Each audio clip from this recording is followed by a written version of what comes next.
Safe side music, yes la. Mr. P sauti Dina beat out a blues metoda.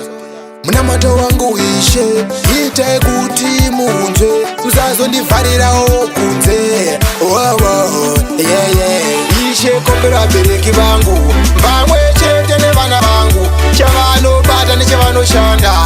Ishe vaitire nyasha. Ishe kombera bereki vangu vamwe chete nevana vangu chavanobata nechevanoshanda. Ishe vaitire nyasha. Vavenekereyo pavanofamba nemudzimba dzavanovata nzavareke vachira mugomba vagameshe pavanodonha. Ngaraivo muchivaona dzingai mhepo dzemadzinza singade kuona vachisenza dzinongoda kuona vari nzenza. Ishe kombera vabereki vangu vamwe chete nevana vangu chavanobata nechevanoshanda. Ishe vaitire nyasha. Ishe kombera vabereki vangu vamwe chete nevana vangu chavanobata nechevanoshanda. Ishe vaitire nyasha. Pavanotengesa pamusika itai kuti zvavanoronga zvigoita vagorega kupatnika. Ngaraivo muchivagaita ndivo vega vandakatemba.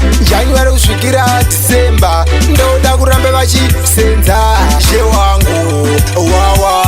Ishe kombera vabereki vangu vamwe chete nevana vangu chavanobata nechevanoshanda.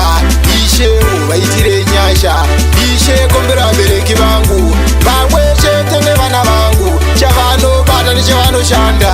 Ishe vaitire nyasha. Vavenekereyo pavanofamba nemudzimba dzavanovata nzavareke vachira mugomba vagameshe pavanodonha. Ngaraivo muchivaona dzingai mhepo dzemadzinza singade kuona vachisenza dzinongoda kuona vari nzenza.